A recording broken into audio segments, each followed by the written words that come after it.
Hello everybody, how are you all? I hope all of you must be good and staying safe at your homes. Okay. So students, today we have come with a new topic in the chapter, that is acid, bases and salts. In the previous class we have discussed about the indicators. In indicators we discussed about the naturally occurring indicator and the synthetic indicators. In naturally occurring indicators we discussed about litmus, we discussed about turmeric, and we discussed about onion, we discussed about vanilla, and in case of synthetic indicators we discussed about methyl orange, we discussed about phenolphthalein. Okay, so these all discussions were made in the last class. In today's video I would like to introduce the new topic, that is acid. What is an acid? Okay, so look students, our syllabus is based on, it is formulated in such a way that first of all we shall study about the physical properties of acids. So we are going to study the topic acids, right? Let me write it over here. Okay, because this portion the light is being reflected. Okay, so today we are going to study the topic acid. Only a few points will be studied today. Okay, whole of the topic could not be covered in one lecture. Okay, so first of all we shall study the physical properties of acids. Okay, and then we shall go to chemical properties of acids. Okay,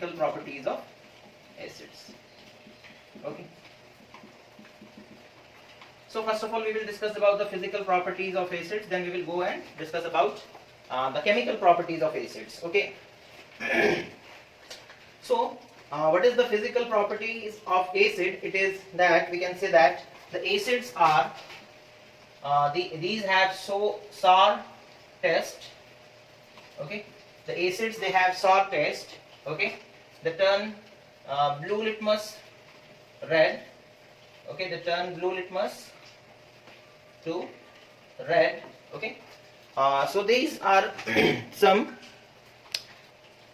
Okay, so these are sour in taste, they turn blue litmus to red, and they are corrosive in nature. They are highly corrosive in nature. Okay, so these are some physical properties of acid, that is they have a particular type of taste, that is sour taste. Okay, they turn blue litmus paper or blue litmus solution to red. Okay, and they are highly corrosive. That is the word, it comes from the term corrosion, which we have studied in the last chapter. Okay, so these are the properties of physical properties of acids. Okay, after studying the physical properties of acid, okay, we shall divide acid. How many kinds of acids are there? So there can be different ways in which we can divide acids. Okay, so acids in one division, it can be divided into organic acids, and the other one is mineral acids. Okay, this is one way of dividing the acids. Okay, so what are organic acids? The acids which are naturally occurring and found in plants and animals. Okay, found in plants and animals. Okay, organic acids, they can be extracted from the plants and animals. Okay, you must have seen that tamarind, okay, or we can say that tomato, or we can say that oranges. Okay, these are all milk. Even milk has lactic acid, it is an organic acid. Okay, so examples of organic acids are acetic acid. Okay, acetic acid, that is present in vinegar. Okay, vinegar, students, you must have seen it is used as a preservative while making pickles. Okay, Okay, again we can say citric acid, it is present in citric fruits. Citric acids, it is present in citric fruits such as lemons, okay, oranges, etc. Okay, again oxalic acid. Okay, one more name is there, that is oxalic acid. It is generally found in tomatoes. Okay, and again we can say that tartaric acid. Is it visible? Okay, I think this is the last example which is visible. So tartaric acid, okay, it is found in tamarind, imli, in tamarind it is found, okay. So these are organic acids. Organic acids are the naturally occurring acids.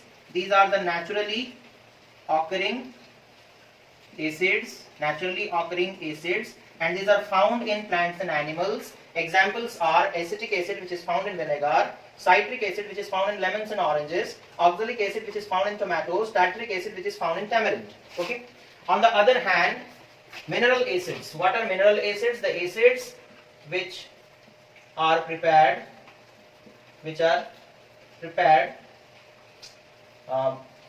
by or from minerals. Okay. The acids which are prepared from minerals. Okay. Examples of mineral acids are HCl, H2SO4, HNO3, that is nitric acid, again H2CO3, that is carbonic acid. Okay.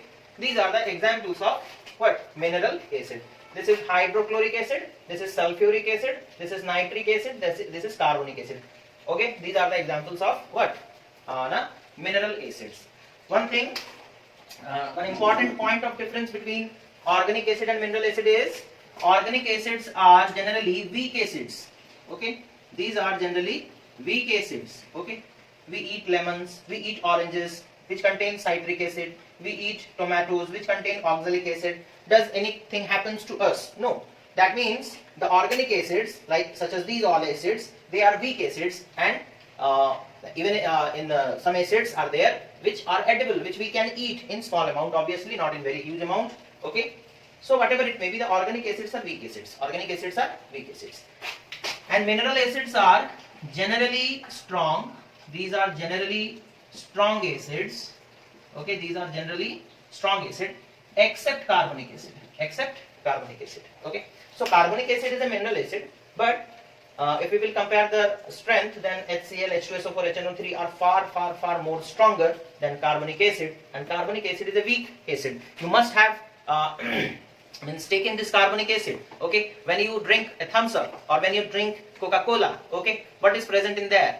Okay, you will see that when you open that cap, okay, the bubbles they come out, those are carbon dioxide gas. When the carbon dioxide gas is present in that Coke or in that thumbs up under high pressure, it reacts with water to form carbonic acid. So you drink carbonic acid, right? Okay, and it is a weak acid, that is why nothing happens to us, nothing much happens to us. Okay, but if you will drink HCl, if you will drink H2SO4, if you will drink HNO3, what will happen? HNO3 पियोगे इधर से छेद होकर के निकल जाएगा, है ना? तो इतना corrosive है, इतना hard action है, इतना strong है. Okay, so organic acids are naturally occurring acids.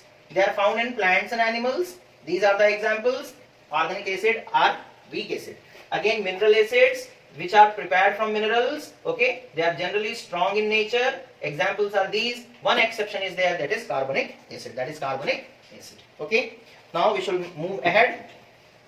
Okay, so acids are divided as organic acids or mineral acids. Okay, one more kind of division can be made. Okay, several kinds of divisions can be made. Now we are going to study another kind of division. Okay, we can consider acid to be of two types, that is, one is strong acid, the another one is weak acid. इस तरीके से भी हम लोग group division कर सकते हैं, weak acid. Okay, एक तो एसिड को हम लोग बोले कि एसिड कैन बी ऑर्गेनिक और मिनरल. ओके, हम ये भी बोल सकते हैं कि acid can be divided into two categories, that is weak and strong. Weak and strong. और भी एक तरह का डिवीजन है जो हम लोग अभी इसके बाद पढ़ेंगे. Okay, so all the mineral acids are strong acids. Okay, all the mineral acids are strong acids except strong acid किसे कहते हैं ना, the acid which produces high concentration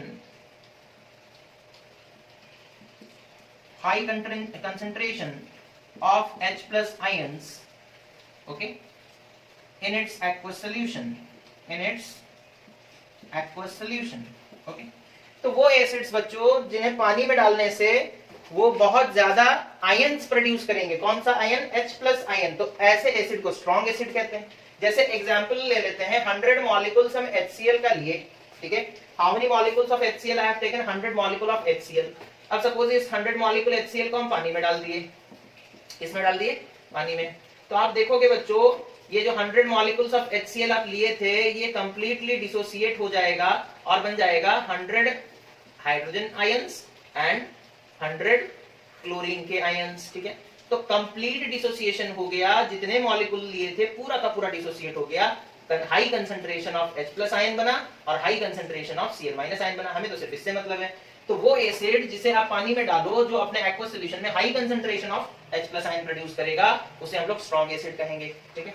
H2CO3 का एग्जांपल लेते हैं, उसे वीक क्यों कहा जाता है। जैसे मान लो हम लोग लिए 100 मॉलिक्यूल्स ऑफ H2CO3, ठीक है, और इसे हम लोग सपोज पानी में डाल देंगे बच्चों, तो क्या होगा पता है, सपोज कर लो 20 मॉलिक्यूल्स ऑफ H2CO3 वो जो है 20 into H2 that is 40 H+ ion produce किया और 20 CO3 2 माइनस आयंस प्रोड्यूस किए। तो 100 में से सिर्फ 20 H2CO3 का मॉलिक्यूल ही आयन बना, बाकी 80 मॉलिक्यूल्स जो है वो अभी भी H2CO3 के आकार में ही है, वो आयंस में कन्वर्ट नहीं हो रहा है।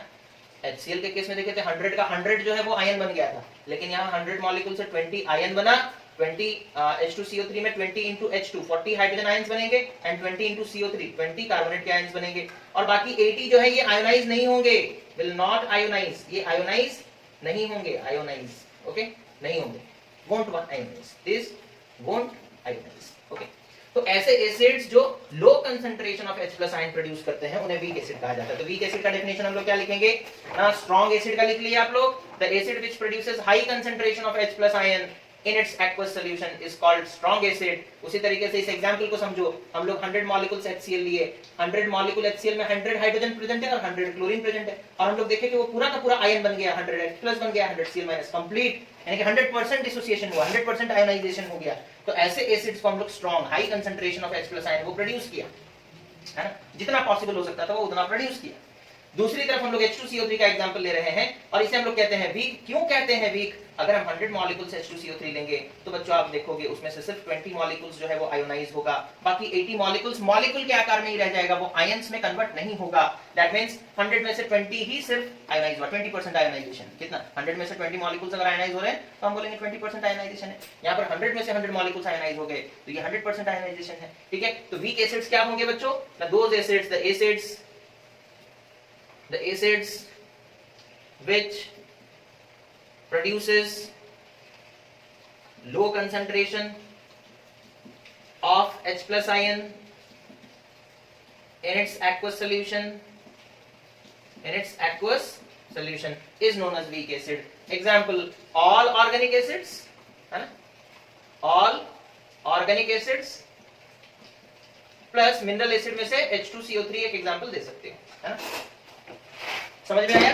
वीक एसिड जितने भी ऑर्गेनिक एसिड्स हैं वो वीक एसिड्स हैं, प्लस एक एग्जांपल मिनरल एसिड का भी दे सकते हो, that is H2CO3। Strong acids में all mineral acids except H2CO3,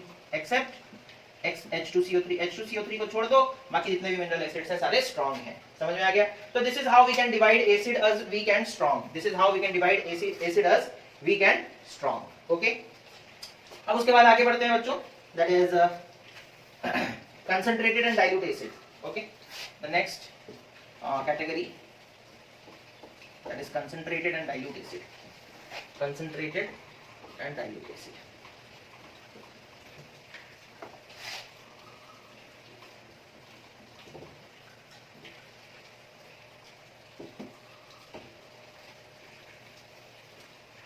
okay।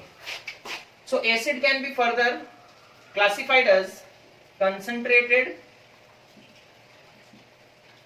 acid and dilute acid, okay। Concentrated acid means the acid in which very less amount of water is present, very less amount of water is present, okay। मतलब acid ज्यादा होगा और water का मात्रा कम होगा तो हम लोग उसे बोलेंगे कि एसिड का कंसंट्रेशन ज्यादा है। और दूसरी तरफ डाइल्यूट किसे कहेंगे ना, एक ऐसा acid, the acid which contains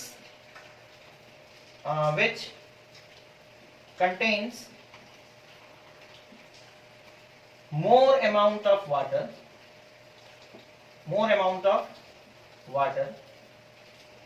than acids.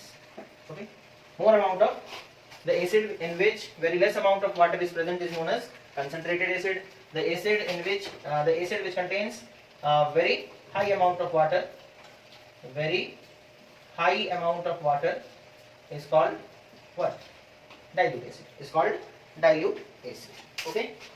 तो इतना समझ में आ गया।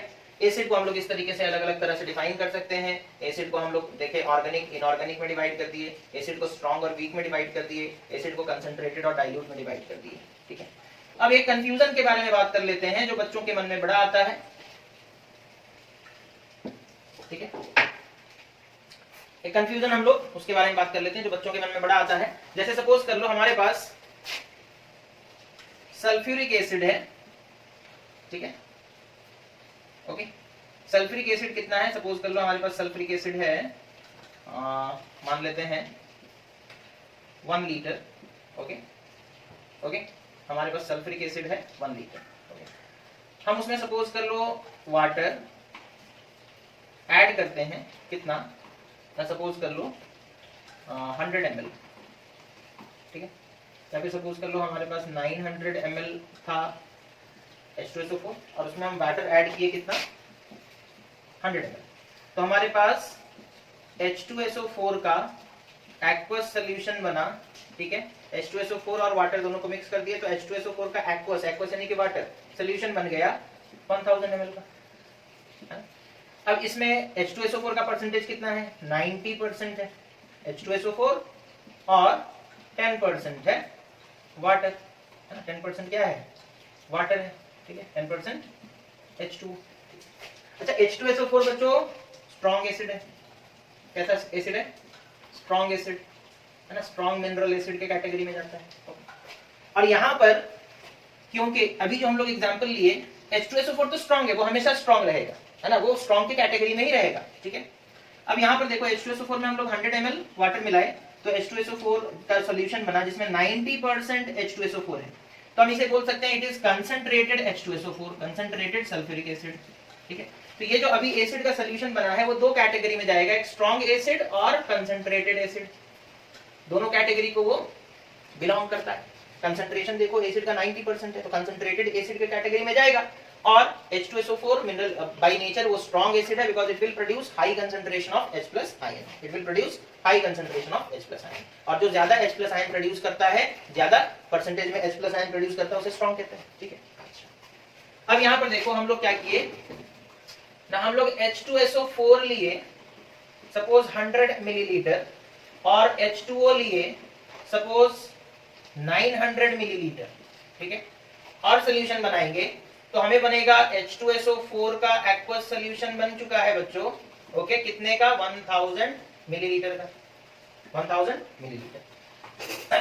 अब इसमें हम पूछेंगे आपको कि कंसंट्रेशन ऑफ H2SO4 बताओ तो कितना होगा ना, 10% H2SO4 प्रेजेंट है एंड 90% वाटर प्रेजेंट है, 90% वाटर।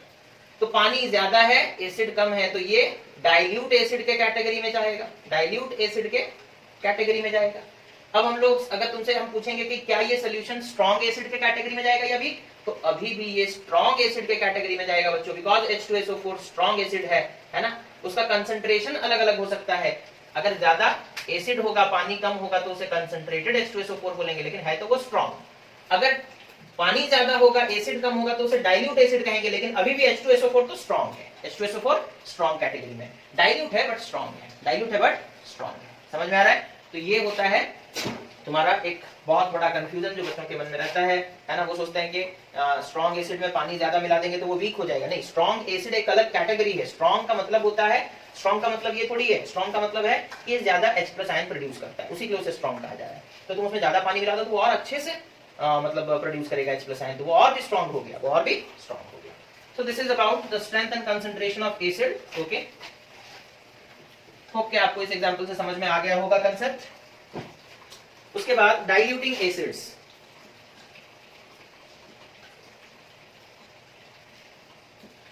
Diluting acids, okay.